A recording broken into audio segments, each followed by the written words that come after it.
Pensando en Voz Alta, conversación espontánea en la que se analizan los temas de actualidad, abordados bajo la perspectiva de Alfredo Mena Lagos. Pensando en Voz Alta. Buenos días, bienvenidos a Pensando en Voz Alta.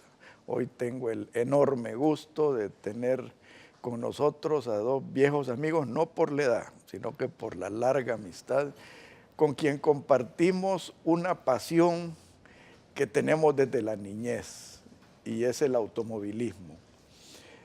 Antes de empezar, quisiera rendirle homenaje a uno de los autores del libro que vamos a presentar, que es Mario Ramón Argumedo, quien era una persona humilde, buen amigo, sincero, servicial.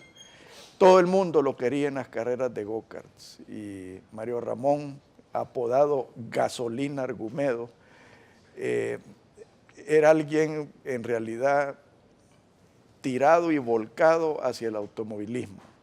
También quiero agradecer la presencia del otro autor del libro, el principal autor, que es el doctor Carlos Emilio Álvarez, quien tiene una trayectoria enorme en el automovilismo, conoce de historia. Y también tenemos con nosotros a don Eduardo Cader, compañero de pantalones cortos del colegio. Todos somos santanecos, no es que quiera ser, pero la verdad es que el automovilismo en El Salvador nació en Santana. Así que este es un homenaje no solo al esfuerzo de Carlos Emilio y Mario Ramón, sino que al esfuerzo y entusiasmo de tanto santaneco y tanto salvadoreño que ha escrito páginas gloriosas para el automovilismo de El Salvador. Bienvenido, Carlos Emilio. Gracias, Alfredo. Un gusto. Bienvenido, Eduardo.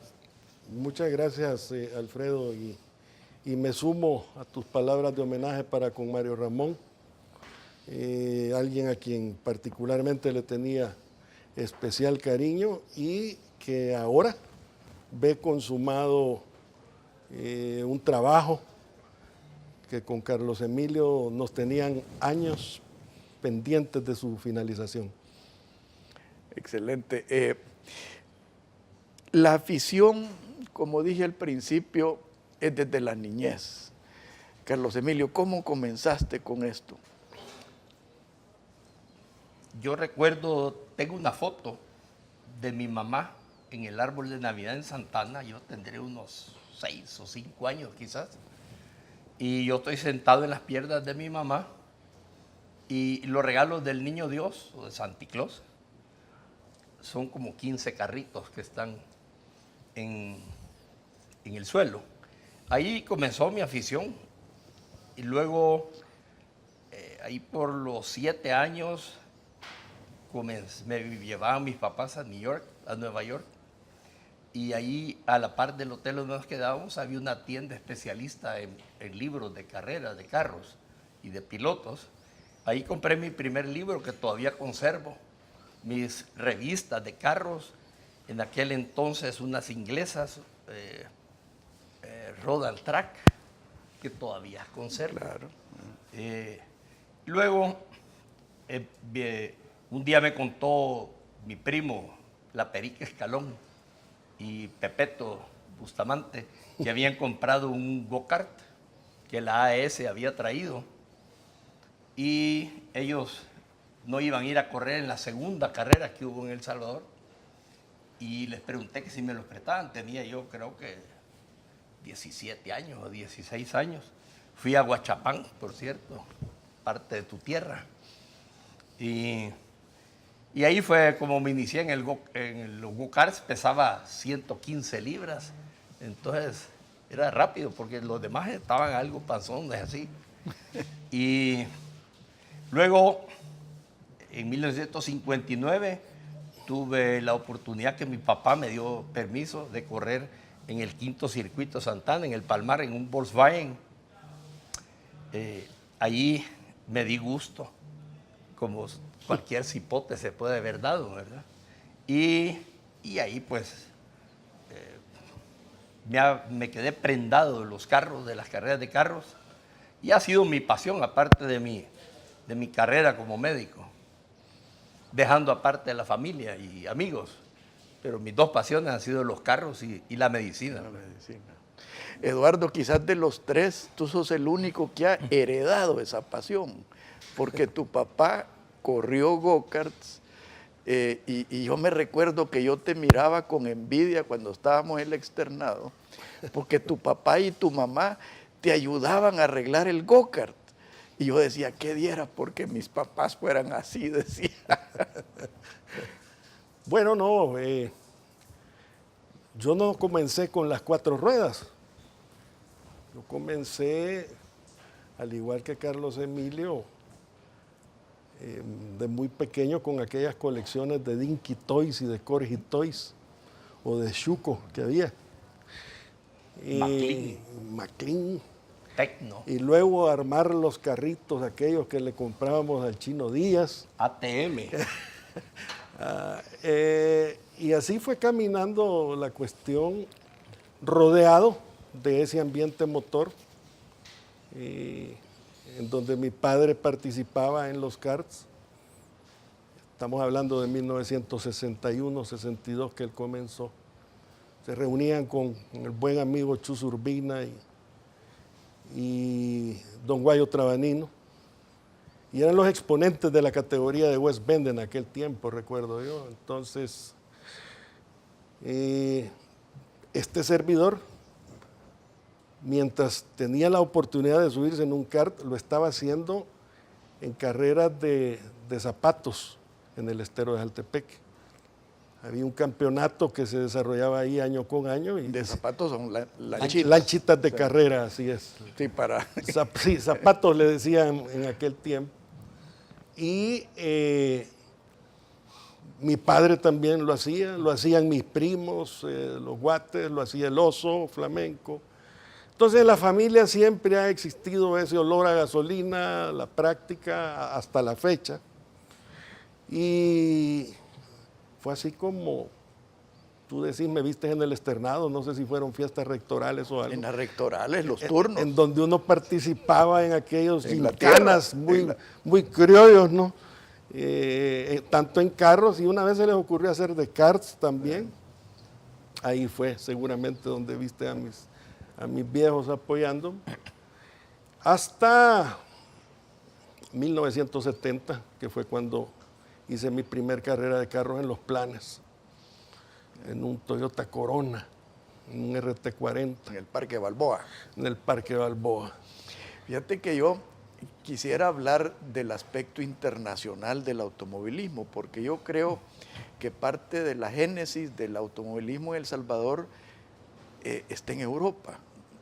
Tenemos el ejemplo de don Carlos Panamá, que vivió muchos años en Francia. Generó ese entusiasmo por el automovilismo. De una menor manera, mi padre, que vivía en Alemania en los años 30, él me contaba de que su papá lo había llevado al Nürburgring a ver correr a Caracciola, a Rudolf Caracciola, sí, en las balas de plata. Y eso a mí de pequeño me despertó una imaginación y desde ahí me enganché. Pero tú conoces muy bien, Carlos Emilio, la historia que creo que merece que la cuentes de don Carlos Panamá, porque don Carlos Panamá para mí fue un personaje valiosísimo para el automovilismo salvadoreño. Y tenés toda la razón, al grado que yo le he dedicado un capítulo entero a la memoria de Carlos. Perdón. Porque Carlos, aparentemente desde chiquito, él vivía en Monton, Francia, que queda a unos 7 o 6 kilómetros de Montecarlo. Y desde pequeño dicen que lo llevaban a ver las carreras del Gran Premio de Montecarlo. Carlos tenía amistades internacionales en Europa increíbles. Era amigo de Fangio, era amigo de Frank Williams, de Jim Clark, y ahí va la lista larguísima. Era amigo de Balestre, que era creo que de la FIA o de Carlos Chapman. ¿Perdón? De Colin Chapman también, Colin él me Chapman, lo presentó sí. a mí.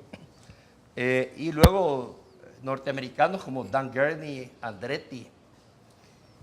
Y era gran amigo de los hermanos Rodríguez, de los chamacos Rodríguez de México.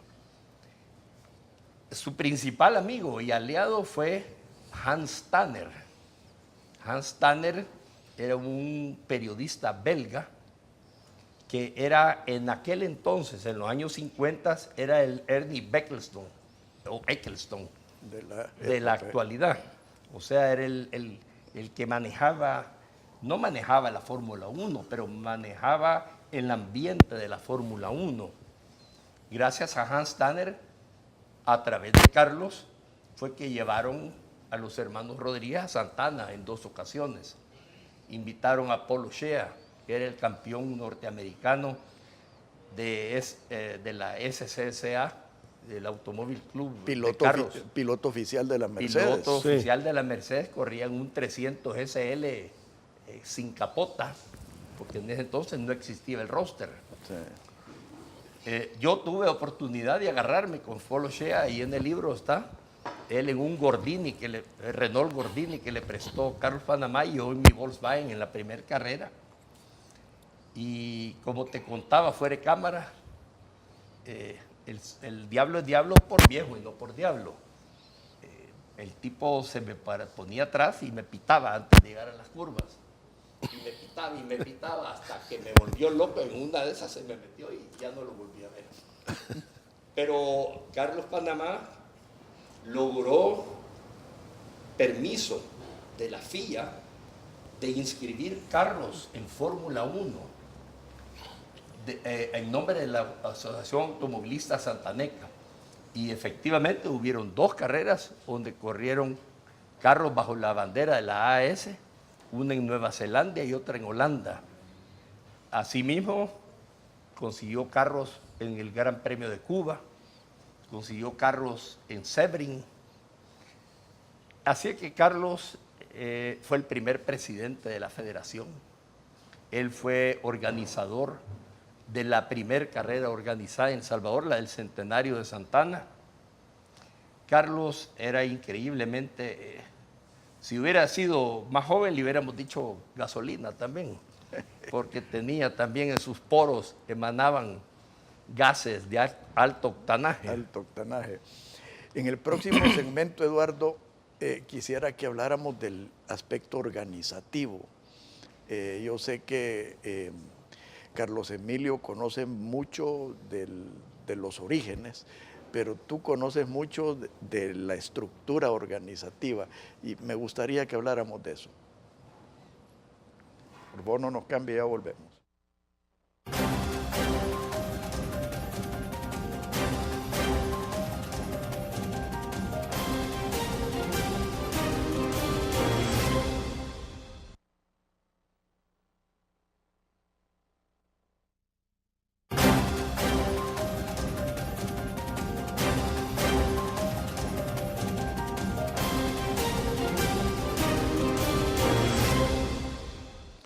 Eduardo, tú fuiste de los fundadores de ACES, fundador del Jabalí, que yo sé que es tema del próximo libro, Carlos Emilio. Así es. Pero tal vez no pudieras describir de lo que tú conoces de la génesis organizativa del automovilismo en El Salvador.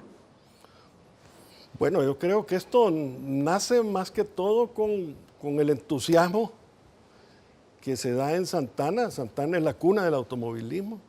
Ya hablaba Carlos Emilio de quien yo considero el padre, don Carlos, que en paz descanse.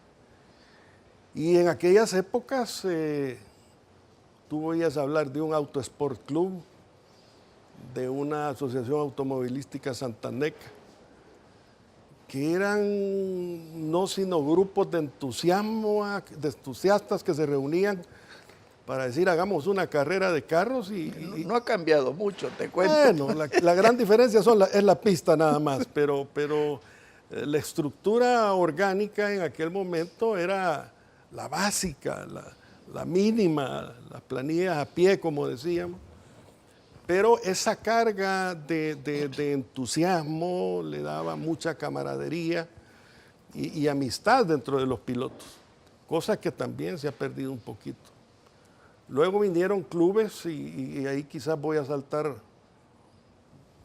una década más y nace el ADA, Asociación Deportiva Automovilística, que en su tiempo tenía la competencia con el CAS, el Club Automovilístico Salvadoreño que manejaba Mario Molina, y en donde estaba precisamente el coautor del libro, Mario Ramón Argumedo.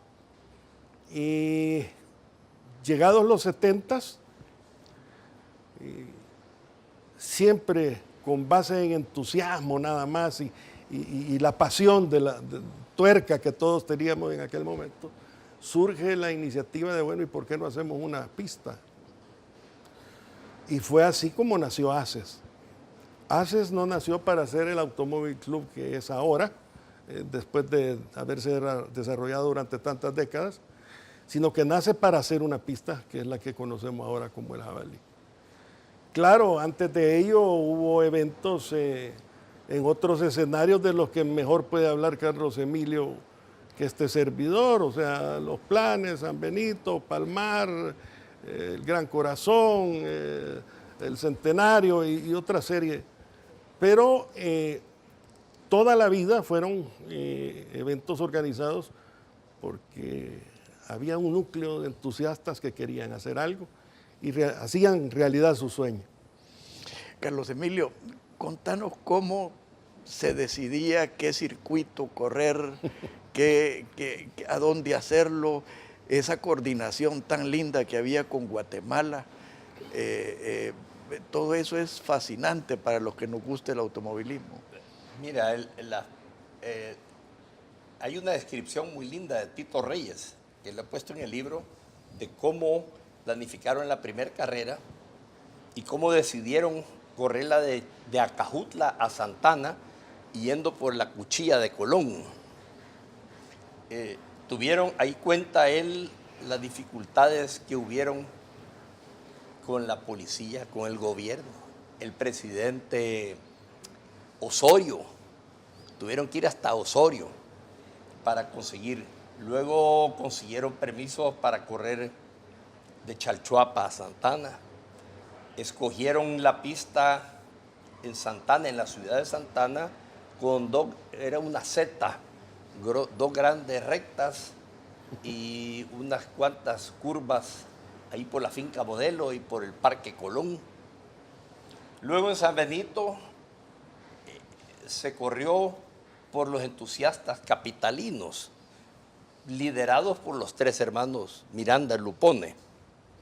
Y ahí estaba Paco Durán, había un muchacho que se llamaba Lito Rodríguez, había varios, estaba Neto Avilés Pacas.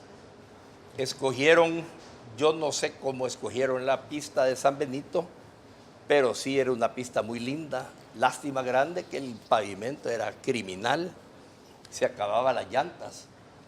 Pero luego en Guatemala tuvieron pistas espectaculares, como era la del Mateo Flores, que corrían alrededor del estadio y agarraban parte de la Séptima Avenida.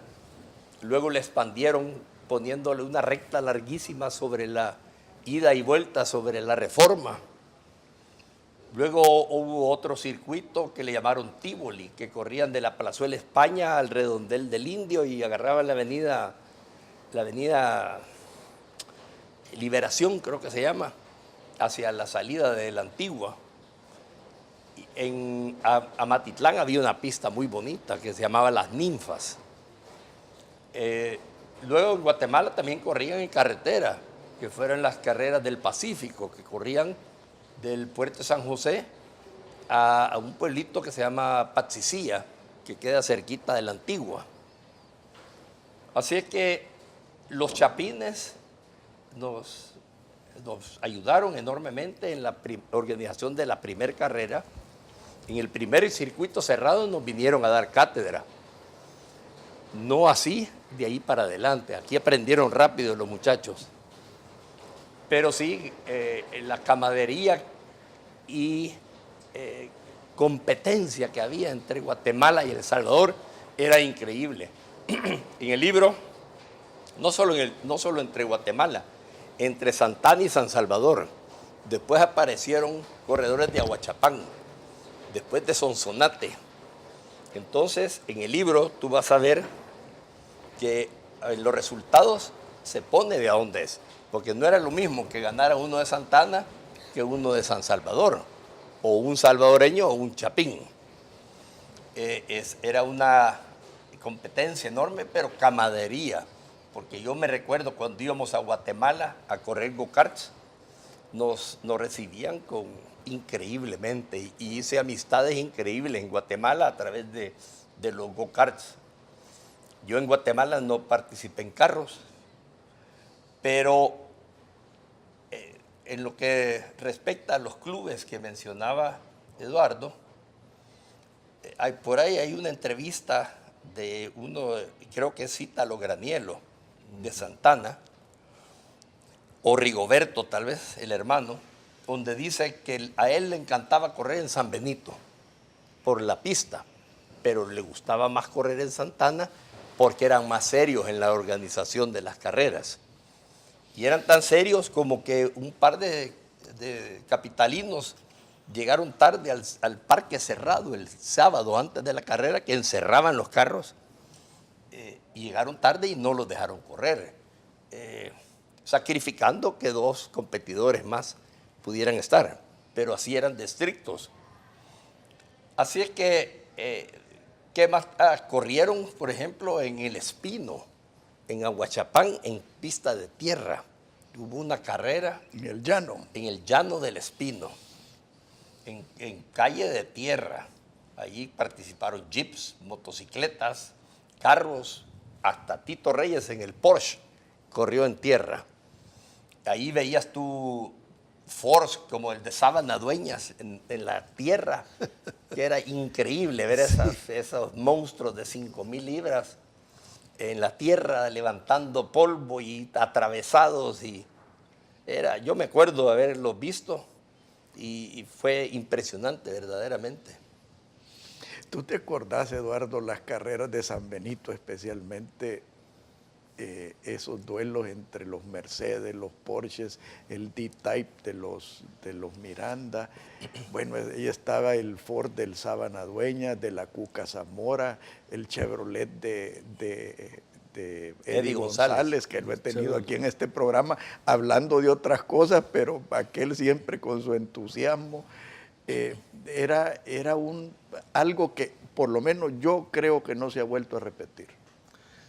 Pues yo creo que por ahí viene parte de esa inyección que me cayó por la pasión de las ruedas del automovilismo, porque yo vi en San Benito 2, 3 carreras, no vi más, francamente. Tenía mis 7, 8 años. Y mi padre y mi tío Ricardo, el papá de los Guates, se iban en una camioneta Mercury, de aquellas que traían como una Woody, digamos. La Colony Park.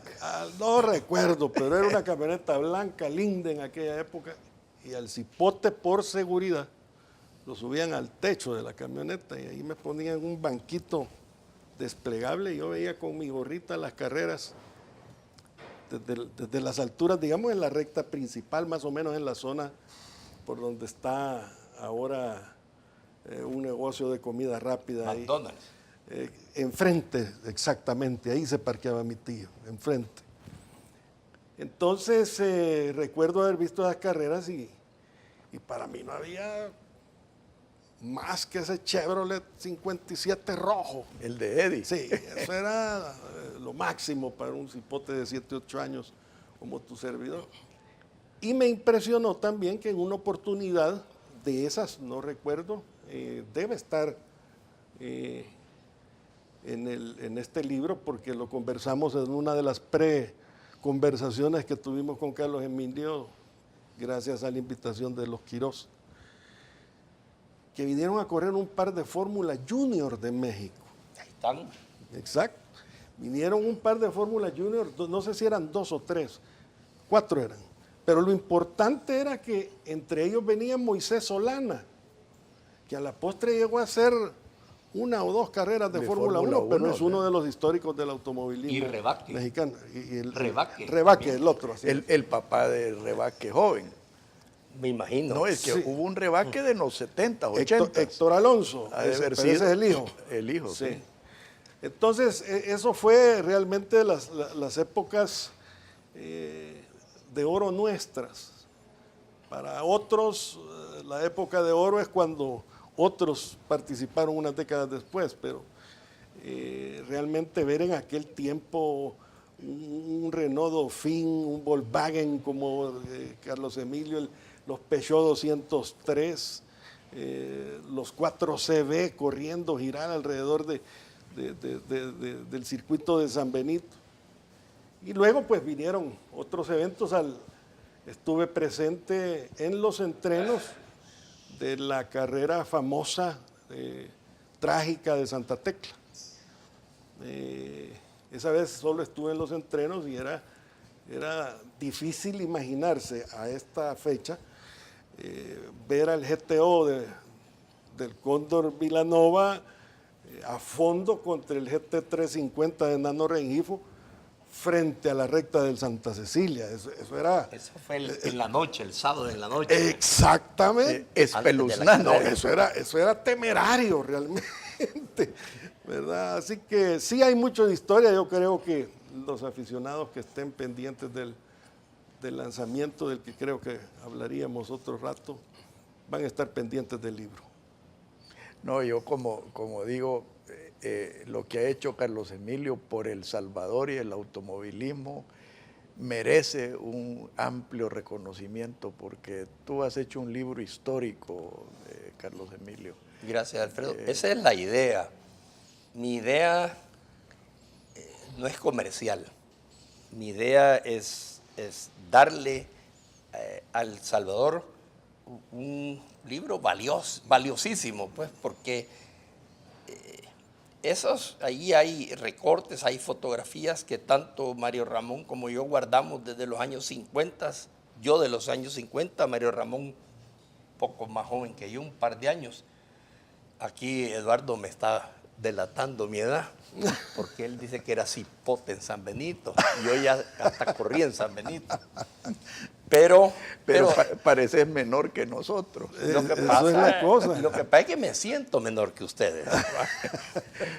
Ahora, sí es un libro, verdaderamente empecé yo pensando que iba a ser de unas 250 o 300 páginas. Hemos terminado con 600 páginas porque era un pecado mortal no incluir todo el material que teníamos. Vale la pena, así como tú has reconocido a Mario Ramón, que también yo le tenía un cariño especial a Mario Ramón, que desgraciadamente murió 2 días antes que le diéramos el toque final al libro. Estuvo mucho tiempo en el hospital y no tenía señal, entonces no podía ver lo que yo le enviaba por correo electrónico. Sí.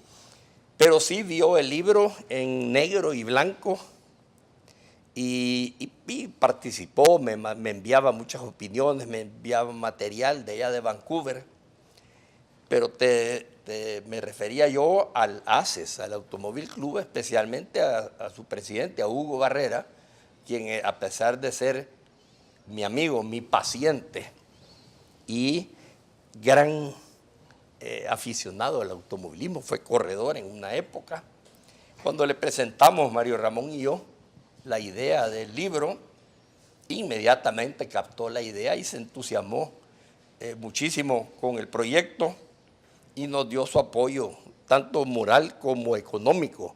Nos ofreció financiamiento. Por eso es que el libro lo va a comercializar ACES. Yo no tengo nada que ver. Para mí ha sido un placer haber hecho este libro. Lo he gozado como no tenés idea haciéndolo. He pasado 2 años encerrado en mi oficina, dándole horas y horas y horas al computador. Pero ahí está, pues, y es el niño, es como un nacimiento. Para mí es un bebé, Sí, un bebé que me costó. Pero falta el hermanito. Viene el hermanito. Y ahí te vamos a ayudar bastante. Ojalá que así sea, porque mira, aquí yo paré en el 66, porque imagínate que hubiera seguido para adelante, termino con una Biblia. Enciclopedia.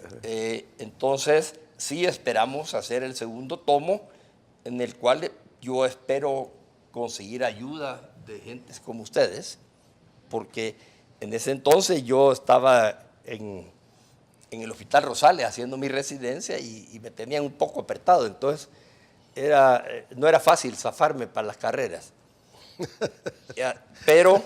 Pero sí vamos a hacer el segundo tomo, primero Dios, del 66 al 79, que nace el Autódromo El Jabalí, porque del 79, del 79 para acá hay un material enorme del jabalí, pues, y no solo del jabalí, sino carreras internacionales, como cuando iban Hamsal y otros a correr a Panamá, ustedes, tú que han corrido internacionalmente en Florida, en Estados Unidos. Así que hay demasiado material como para quedarnos con un volumen, con el favor de Dios, y así lo hemos inscrito en la Biblioteca Nacional como una colección de historia del automovilismo, porque esperamos tener 3 tomos. Excelente. Por favor, no nos cambie, ya volvemos.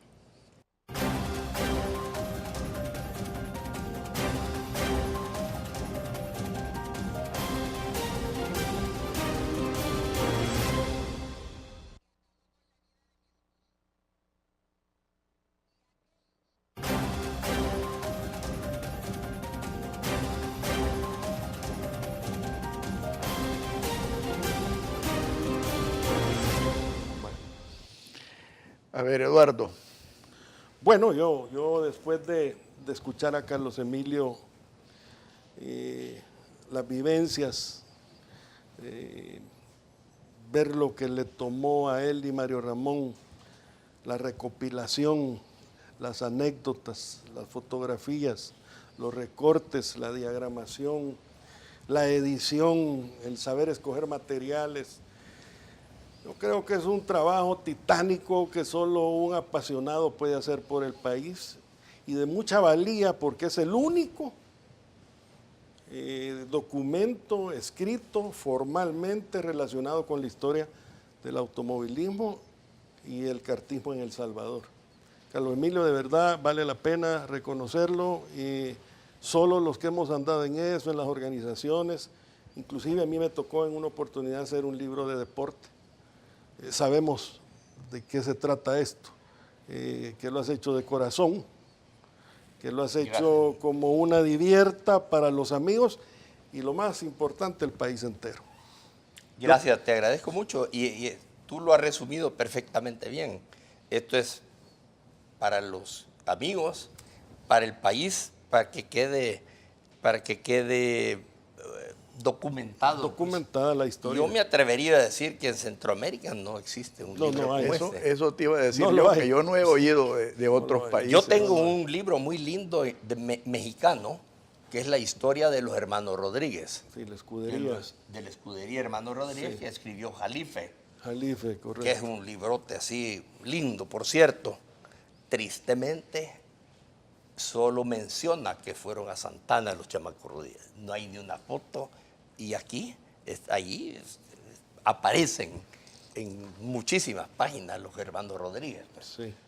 Así le dije yo a Jalife, yo lo conocí en México, y le dije, fue una lástima que tú no nos hayas contactado para poner algo de eso, porque fue la parte de nacimiento de los cipotes estos, ¿verdad? Cipote, digo, porque cuando vino aquí tenía 16 años, Ricardo. Sí. Bueno, y se mató a los 19 en una carrera de Fórmula 1. Así es. Así que es. Pero este es un libro fabuloso. Quisiera que le hicieran una toma al libro, porque vale la pena que el salvadoreño sepa la joya que Carlos Emilio está lanzando a El Salvador. Como él dice, es un libro de 600 y pico de páginas, de altísima calidad, porque este no es un libro barato, es un libro de mucha calidad, pero su contenido es lo más valioso. Y es lo que todos los salvadoreños que queremos esto verdaderamente apreciamos, Carlos Emilio. Pues gracias, Alfredo. Sí. Quiero aprovechar de mencionarte, aquí te traje mis 3 cascos originales. Este casco es así como se corría en los años 50, sin ninguna protección, porque aquí no había ninguna protección, absolutamente nada. Este casco lo pinté yo azul, blanco y azul, porque fue que fui a correr al Campeonato Mundial de Go-Karts en las Bahamas en 1961. Nassau. En Nassau, en la semana del Speed Week. Desgraciadamente, pues no logramos hacer un papel decente. Ahí anduvimos por la mitad de la carrera. Luego empezamos con estos cascos que se veían bastante en Indianápolis, ¿verdad? Es correcto. El Bell de en medio, y luego el otro casco que ya es más moderno, con mucho más padding y más protección. Y hoy pues los más modernos que parecen cascos de astronauta, ¿verdad? Otra cosa simpática que se ve en el libro es cómo nos vestíamos para correr. Y andábamos así, pues como el carro era el carro que usábamos para ir al colegio, para ir al trabajo. Ya, corríamos con zapatos corrientes, nada especial, ni como hoy, que son Trajes de trajes especiales contra el fuego y que son propaganda viviente, caminante, ¿verdad? Porque tienen por todos lados, tienen sus parches. Pero sí, y esto especialmente en los go-karts era importantísimo. Mandatorio. Los goggles, porque el polvo, las piedritas nos caían, entonces esto sí era obligatorio tener los goggles estos, y los que corrían en carros sin descapotados, especialmente los que quitaban el parabrisas. Así que esta, como puedes ver, es la evolución de los años, de los años 50, quizás hasta los 70 de cascos, ¿verdad?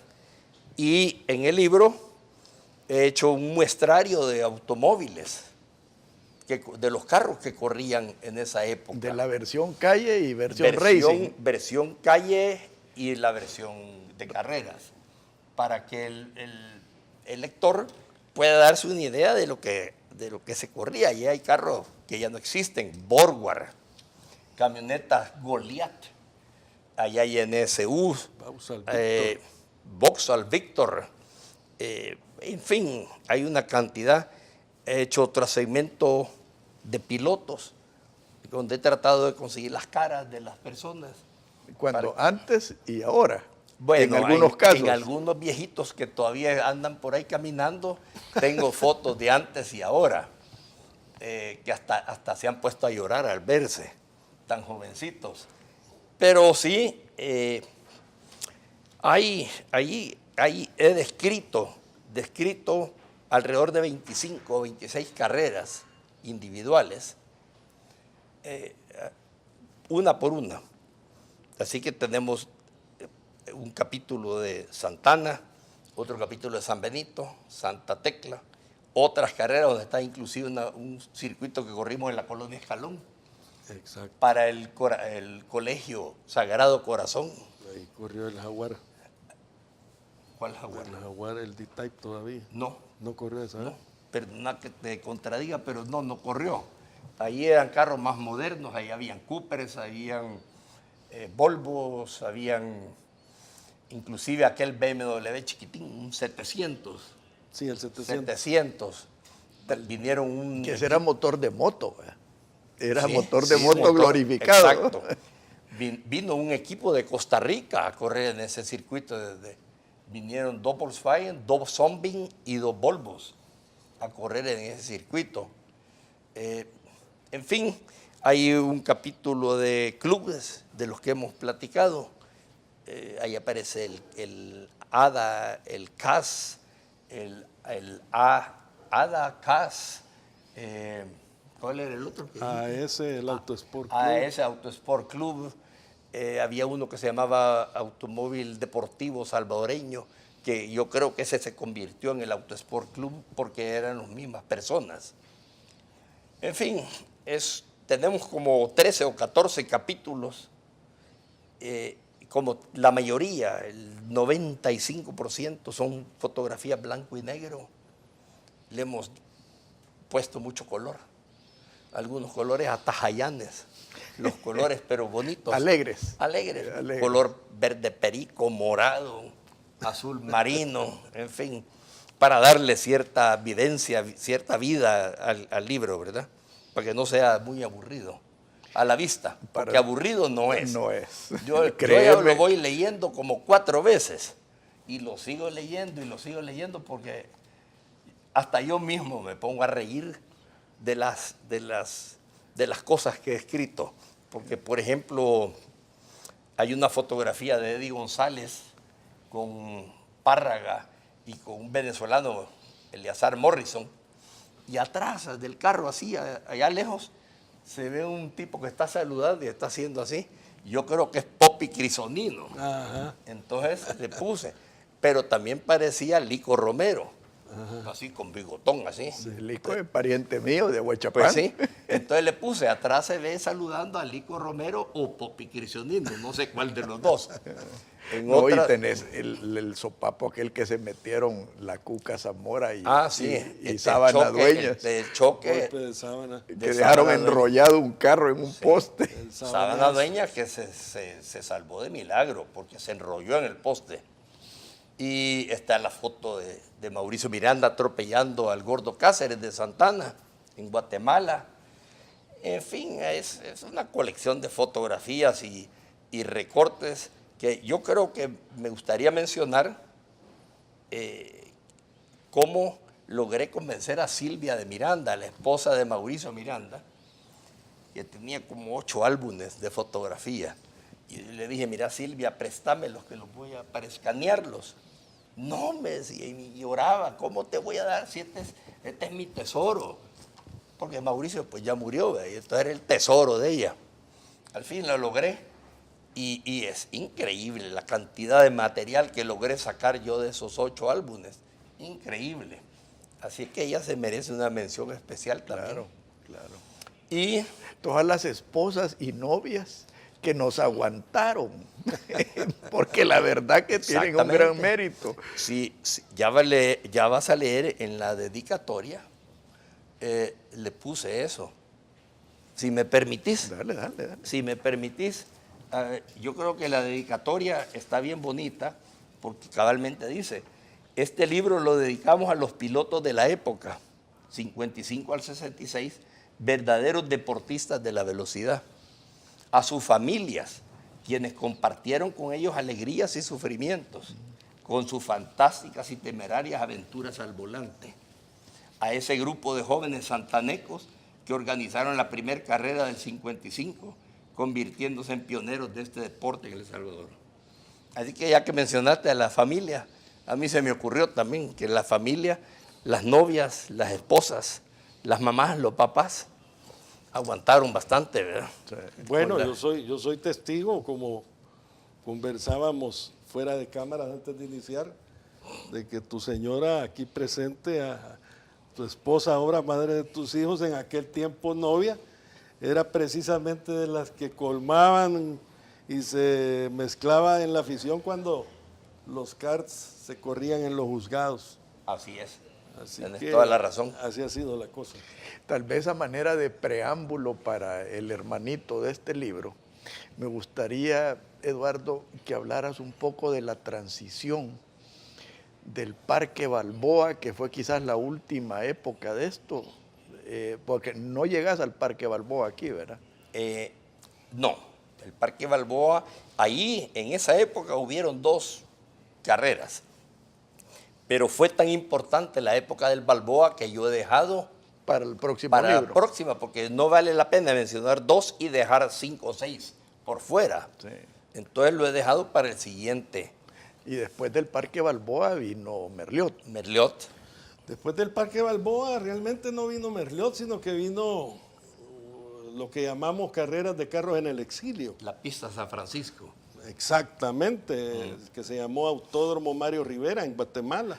Ah, ya. Nos tocó movernos hacia allá y el campeonato de El Salvador se corría en la pista de Guatemala. Yo ya estaba en el exilio, estudiando afuera, después de que me exiliaron los jesuitas. Entonces, No solo así, a mí me expulsaron también. Somos víctimas. Somos víctimas Solo este del era bien, externado. solo este era bien portado. Entonces, en esa época sí hubo unos años en donde lamentablemente no hubo espectáculo automovilístico aquí y fue hasta que de nuevo un grupo de entusiastas que fundaron el ADA, que se venía corriendo como ADA en Guatemala, se trasladaron para acá. Y de alguna forma hubo la pensada de que el coronel Serrano, el director de algún cuerpo de seguridad en aquel momento, patrocinaba el Marte y no había plata para el Marte. Y él fue el que autorizó carreras de vehículos para recaudar fondos. En Merliot para recaudar fondos. Miren, lástima que ya se nos terminó el tiempo, pero créanme que este programa para mí ha sido muy especial, no solo por el aprecio que les tengo a ambos, sino que la pasión que tenemos del automovilismo. Este libro será lanzado el miércoles 21 de junio en el Hotel Sheraton a las 6:30 de la tarde y van a seguir oyendo de este proyecto porque esto merece que se continúe. Que Dios los bendiga a todos. Muy buenos días. Esto fue Pensando en Voz Alta, conversación espontánea en la que se analizan los temas de actualidad, abordados bajo la perspectiva de Alfredo Mena Lagos. Pensando en Voz Alta.